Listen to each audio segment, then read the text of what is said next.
Assalamualaikum warahmatullahi wabarakatuh. Selamat berjumpa kembali sobat-sobat fisika yang saya sangat banggakan.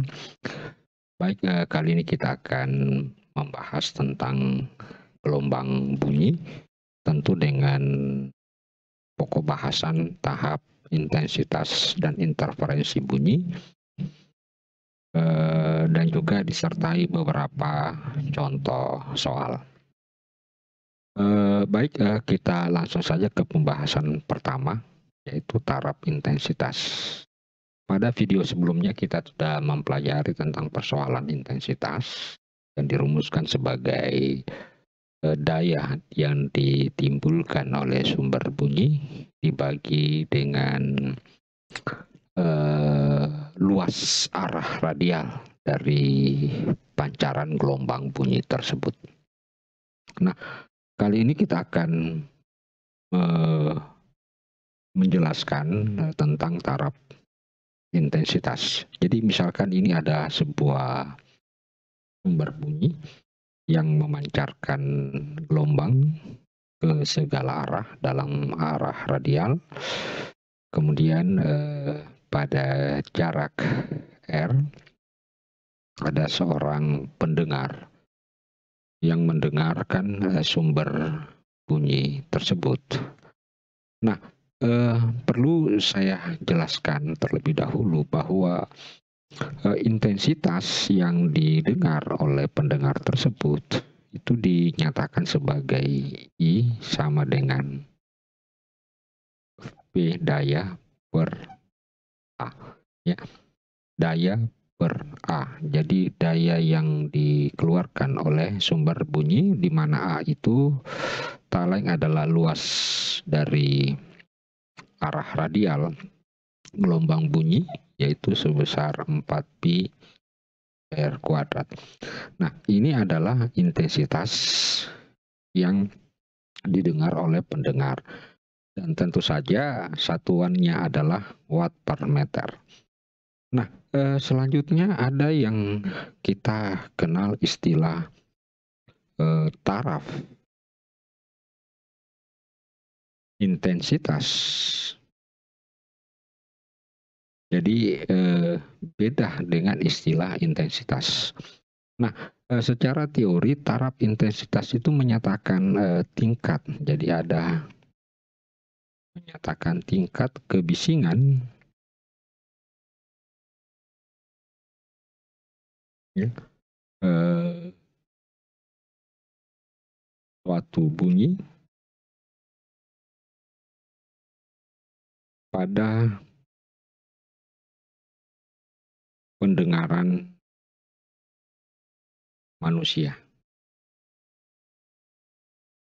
Nah, ini adalah definisi secara teori.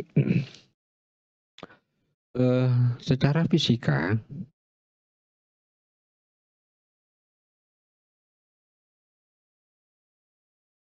taraf intensitas itu dinyatakan sebagai perbandingan logaritma intensitas yang diukur pada jarak R tersebut, ya, dibagi dengan taraf intensitas ambang batas pendengaran manusia.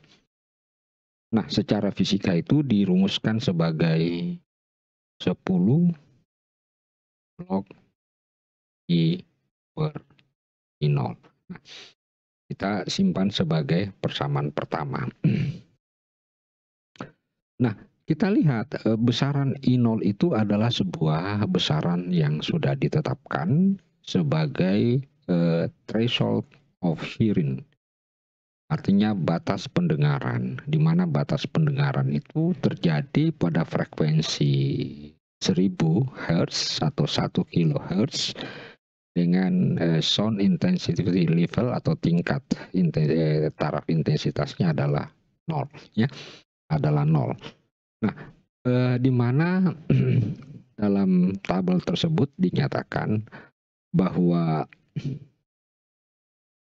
I0 tersebut sebesar 10 pangkat min 12, ya, watt per meter bujur sangkar. Nah, perlu saya jelaskan juga bahwa taraf intensitas itu dinyatakan dalam satuan desibel atau disingkat dengan dB. Jadi tentu saja beda satuan intensitas dengan taraf intensitas. Satuan intensitas adalah watt per meter bujur sangkar, sedangkan taraf intensitas adalah desibel. Nah, baik sobat-sobat fisika, kita akan mencoba melangkah lebih jauh tentang taraf intensitas tersebut. Nah, sekarang kita akan mencoba membahas taraf intensitas oleh N sumber bunyi yang sama. Yang tadi adalah hanya memiliki satu sumber bunyi. Maka taraf intensitasnya sesuai dengan persamaan pertama tadi, yaitu 10 log I dibagi I0. Nah, bagaimana halnya jika di dalam satu tempat daerah itu terdapat banyak sumber bunyi? Ya, katakanlah sumber bunyinya banyak sekali. Nah, kemudian pada jarak R, ya, kemudian pada jarak R ini ada seorang pendengar yang mengamati sumber-sumber bunyi tersebut. Maka kalau misalkan ini adalah jaraknya R1, kemudian ini adalah R2, ini adalah R3, ini adalah R4, dan seterusnya, maka pendengar ini yang akan mendapatkan intensitas. Jadi akan memperoleh intensitas yang didengarnya itu adalah, jadi kita bisa tulis bahwa intensitas yang didengar adalah merupakan penjumlahan dari intensitas keseluruhan sumber-sumber bunyi ini. Ya, keseluruhan dari sumber-sumber bunyi ini. Misalkan sumber bunyi pertama, sumber bunyi kedua, sumber bunyi ketiga, sumber bunyi keempat. Jadi merupakan penjumlahan intensitas dari setiap sumber-sumber bunyi tersebut. Dengan demikian, kalau kita mau hitung taraf intensitasnya dalam satuan desibel, ya, maka sesuai dengan persamaan tadi, maka kita tulisnya 10 log I per I0. Nah, ini. Nah, kalau misalkan ini tadi adalah persamaan 2 dan ini adalah persamaan 3 dan kita masukkan persamaan 2 ke persamaan 3, maka akan kita dapatkan TI desibel itu sama dengan 10 log. Tentu kita tinggal tulis I1 ditambah I2 tambah I3 dan seterusnya, kita bagi dengan I0. Nah, inilah taraf intensitas yang didengar oleh pendengar untuk masing-masing sumber bunyi tersebut. Nah, bagaimana jika sekiranya kita anggap, jadi kita buat satu anggapan, kita asumsikan, ya, kita asumsikan bahwa pertama, sumber bunyi sama, artinya memiliki frekuensi yang sama. Kemudian kita asumsikan bahwa R1 sama saja dengan R2, sama saja dengan R3, sama saja dengan R4, dan seterusnya. Ya, sama. Karena sumber bunyinya sama, R1, R2, R3, R4 adalah juga sama, maka berlaku bahwa I1 juga akan jadi sama dengan I2, sama dengan I3, dan seterusnya. Ya, dan seterusnya, ini kita sebut dengan persamaan 4, ya. Jadi I1 sama dengan I2 sama dengan I3. Nah, dengan demikian maka persamaan 4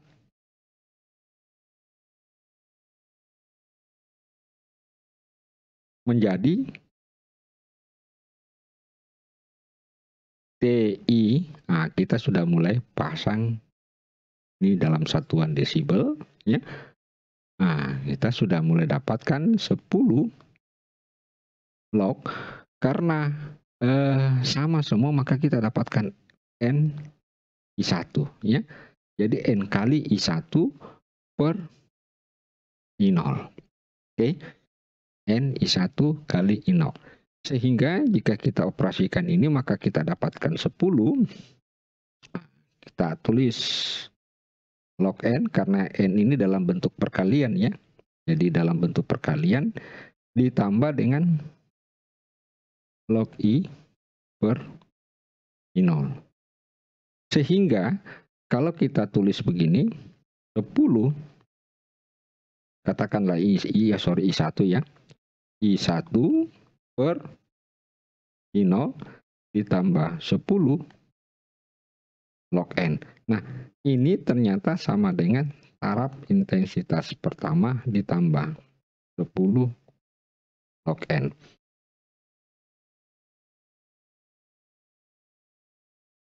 Nah, inilah yang kita sebut sebagai persamaan taraf intensitas untuk N sumber bunyi yang memiliki frekuensi sama dan berada pada posisi yang sama dengan sumber pendengar. Ya, dengan sumber pendengar.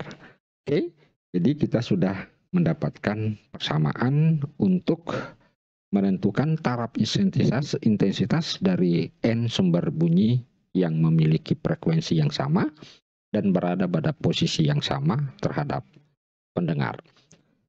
Baik, sobat-sobat fisika, kita lanjutkan kembali pembahasan kita tentang perbedaan taraf intensitas pada dua tempat yang berbeda. Nah, bagaimana bisa kita merumuskan hal tersebut?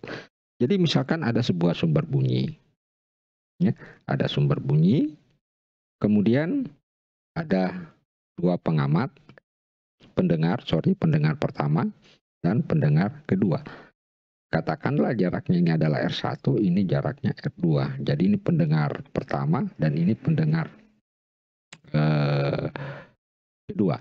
Nah, tentu berdasarkan pembahasan tadi, maka taraf intensitas pendengar pertama yaitu adalah 10 log, tentu ada sini adalah I1 per I0, ya. 10 log I1 per I0. Nah, tentu kalau ini bisa kita tulis 10, ya, log I1 dikurang 10 log I0. Bisa, ya. Kemudian untuk pendengar kedua, kita dapatkan taraf intensitas kedua tentu adalah 10 log I2 per I0. Nah, dengan demikian kita bisa tulis juga 10 log I2 dikurang 10 log I0. Oke. Jadi kita tinggal memperkurangkan. Kalau misalkan ini saya perkurangkan, maka kita dapatkan TI1 dikurang TI2. Nah, kalau diperkurangkan maka ini akan hilang. Jadi yang tersisa adalah 10 log I1 dikurang 10 log I2. Sehingga ini hasilnya sama dengan 10 log I1 per I2. Ini adalah TI1 dikurang TI2. Nah, kita sudah bahas bahwa I itu adalah P per 4 pi R1 kuadrat, ya. Sehingga untuk masing-masing I1 bisa kita gantikan dengan ini untuk I1, ya. Untuk I1 bisa kita gantikan dengan ini. Tentu kalau untuk I2 sama dengan P per 4 pi R2 kuadrat. Tentu I2 kita bisa gantikan dengan ini. Dengan demikian maka akan kita dapatkan TI1 dikurang TI2 sama dengan 10 log ya. Nah, coba lihat ini I1 ya. Nah, tentu di sini P per 4pi R1 kuadrat, kemudian P per 4pi. Nah, oke. Karena sumber bunyinya sama, maka P-nya juga sama. Sehingga ini bisa hilang. Sehingga ini hasilnya sama dengan 10 log, karena seper R kuadrat, maka bisa kita tulis. Nah, atau TI1 dikurang TI2 sama dengan 10 log R2 per S1 pangkat 2. Atau sama dengan, karena ini pangkat, bisa keluar kali 20 log R2 per S1. Sehingga kita dapatkan bahwa TI1 sama dengan TI2 ditambah 20 log R2 per S1. Nah, ini kita sudah dapatkan persamaan yang berkaitan tentang perbedaan taraf intensitas yang dihasilkan oleh sumber bunyi yang berada pada dua tempat. Baik, sobat-sobat fisika yang saya sangat banggakan, berikutnya kita akan belajar tentang interferensi gelombang bunyi. Jadi sama halnya pada gelombang transversal, gelombang tali, kita juga menemukan istilah interferensi gelombang. Dan interferensi gelombang itu adalah penggabungan dua buah gelombang. Kita ambil contoh dua buah gelombang membentuk sebuah gelombang baru. Nah, di dalam proses interferensi ada beberapa variasi. Misalkan pada interferensi yang itu akan timbul pola gelap terang, gelap terang, gelap terang. Oke, timbul pola gelap terang, gelap terang. Nah, itu adalah sebuah hasil interferensi penggabungan dua buah sumber gelombang. Nah, bagaimana halnya jika pada bunyi? Maka pada bunyi pola yang terbentuk hasil interferensinya akan terdengar istilah suara kuat, suara lemah, kuat, lemah, kuat. Ya, ada suaranya lemah, ada suaranya kuat. Nah, bagaimana hal ini bisa kita gambarkan secara teori? Baik, misalkan gini, ada seorang pengamat berada pada jarak tertentu terhadap dua sumber bunyi. Kedua sumber bunyi ini berada pada jarak yang dipisahkan, ya. Ada dua sumber bunyi. Maka setiap sumber bunyi yang akan memancarkan gelombang bunyi ke pengamat ataupun pendengar. Maka ada posisi-posisi tertentu di mana pengamat akan mendengarkan suaranya keras, dan ada posisi-posisi tertentu di mana pendengar ini akan mendengarkan hasil suaranya melemah atau melemah, jadi bukan melemah. Nah, peristiwa inilah yang kita sebut sebagai interferensi gelombang bunyi yang diakibatkan oleh timbulnya dua sumber bunyi yang memiliki frekuensi yang sama. Jadi ada posisi-posisi tertentu di mana seseorang itu mengamati atau mendengar kedua sumber bunyi ini semakin kuat, dan ada posisi tertentu pendengar tersebut mendengarkan sumber bunyi semakin melemah. Nah, itu adalah bentuk interferensi. Nah, pada interferensi gelombang kita mengenal juga istilah interferensi konstruktif. Tentu kalau konstruktif itu adalah saling menguatkan. Nah, bagaimana gambaran fisikanya tentang yang dimaksud dengan konstruktif pada gelombang bunyi? Nah, untuk itu saya akan berikan sebuah sketsa ilustrasi. Ini adalah sebuah gelombang yang warna putih. Kemudian yang di bawah adalah gelombang berwarna kuning, ya. Nah, ada perbedaan awal penjalaran gelombang ada perbedaan awal penjalaran gelombang. Sehingga sebenarnya selisih antara gelombang, katakanlah yang sinar putih ini dengan yang kuning itu biasa orang sebutnya dengan selisih, katakanlah kita menyebutnya ini ya, jaraknya ini adalah R2, ini adalah R1. Maka selisih daripada delta R, jadi selisih jarak ya, panjang ke sini dengan ke sini disebut dengan delta R, yang itu tak lain adalah merupakan harga mutlak dari R1 dikurang R2. Nah, gambaran ini terlihat di sini pada bentuk gelombangnya. Nah, kenapa kita katakan sebagai konstruktif? Coba kita perhatikan. Ini dengan ini dengan ini dengan ini memiliki perbedaan memiliki fase yang sebesar 2pi, satu gelombang. Nah, dia konstruktif karena saling mendukung. Jadi arahnya bentuk gelombangnya memiliki arah yang sama, arah getarnya juga sama, sehingga kedua jenis gelombang ini yang disebut dengan gelombang bunyi konstruktif. Nah, kalau kita perhatikan, ini adalah delta R.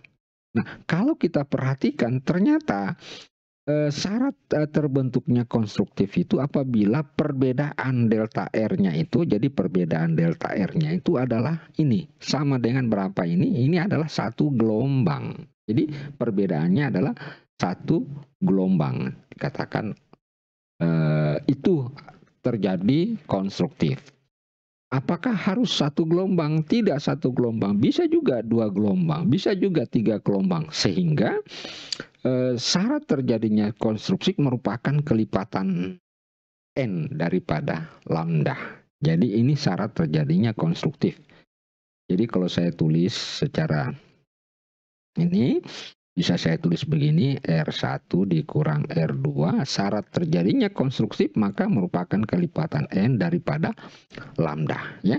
Karena harus terbentuk arah getarnya sama semua, ya. Ini arah, coba perhatikan gelombangnya ini sama semua. Ini kalau ini di atas, ini di atas, ini di bawah, ini di bawah, ini di atas, ini di atas. Itu yang disebut dengan konstruktif.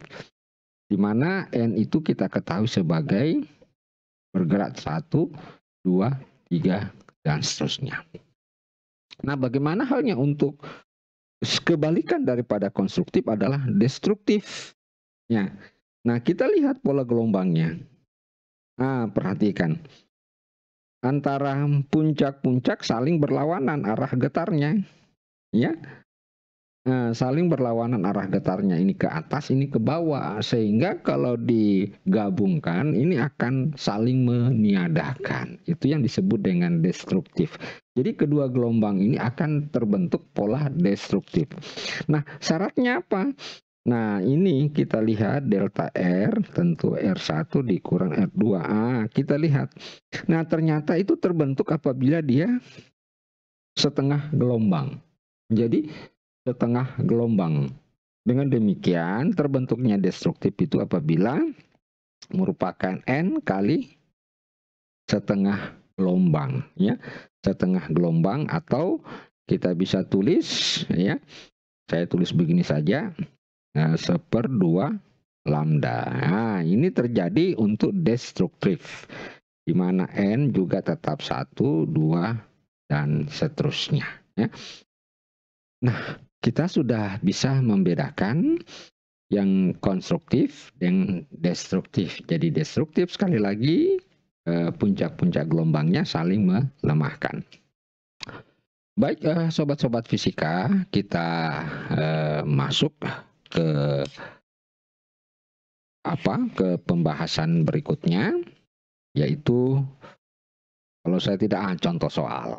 Jadi kita mulai membahas tentang contoh soal. Nah, saya bacakan dulu. Jadi seseorang yang duduk di pinggir jalan dilewati sebuah motor yang menimbulkan suara sebesar 50 desibel. Jadi taraf intensitasnya ya 50 desibel. Jika terdapat 10 konvoi motor yang sejenis melewati orang tersebut, tentukan taraf intensitas yang didengar orang tersebut. Nah, oke. Nah, ini mudah. Kita tinggal tulis terlebih dahulu bahwa taraf intensitas yang pertama didengar ya untuk satu kendaraan itu sebesar 50 desibel. Nah, bagaimana kalau taraf intensitasnya ada 10 ya? Maka tentu rumusnya adalah TI1 ya tambah 10 log N. Oke. Nah, TI1 sama dengan 50 desibel ditambah 10 log 10. Jadi 10 log 10. Nah, log 10 itu sama dengan 1. Sehingga kita dapatkan 50 ditambah 10 sama dengan 60 desibel. Oke, sudah bisa. Baik, kita lanjut lagi ke contoh soal kedua. Nah, suara azan terdengar 100 desibel. Ya, berarti taraf intensitasnya terdengar 100 desibel pada jarak 10 meter. Tentukan taraf intensitas azan tersebut pada jarak 100 meter. Jadi ini jarak ya, pada jarak 100 meter.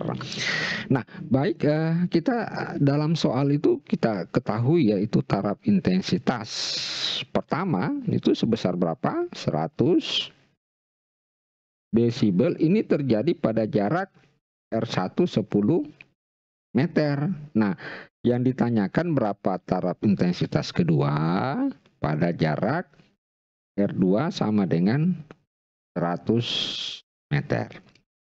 Nah, sebagaimana pembahasan kita yang sudah kita jelaskan bahwa keterkaitan antara taraf intensitas 1 dengan 2 ya, dirumuskan ini sama dengan 20 log di sini R2 per R1 ya. Nah, sehingga kalau kita mau masukkan nilainya, taraf intensitas yang pertama berapa?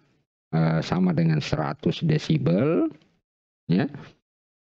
Ini kemudian TI2 yang mau dicari ini 20 log berapa? R2 100 per 10. Sehingga kita dapatkan 100 desibel TI2 sama dengan 20 log 10. Nah, log 10 kan sama dengan 1. Ini sama dengan 1. Sehingga TI2 sama dengan 100 kurang 20 sama dengan 80 desibel. Jadi TI2 pada jarak 100 meter adalah 80 desibel. Nah, memang jelas makin jauh jarak pendengar dari sumber bunyi, maka taraf intensitasnya juga akan semakin berkurang. Ini 100 desibel berkurang menjadi 80 desibel. Nah, baik, kita lihat lagi contoh soal yang berikutnya. Nah, ini ada contoh soal. Jadi ada 2 speaker terpisah sejauh 5 meter. Dan mengeluarkan bunyi dengan frekuensi yang sama. Seorang peserta didik dengan pengukur lebar suara berjalan keluar 6 meter dan turun 2 meter dan menemukan intensitas minimum pertama. Jadi menemukan intensitas minimum itu artinya destruktif ya. Destruktif. Ya. Oke. Seperti terlihat pada gambar. Asumsikan kecepatan gelombang suara adalah 340 meter per second. Jadi yang mau ditanyakan tentukan berapa frekuensi kedua speaker. Jadi otomatis frekuensi kedua speaker itu adalah sama ya.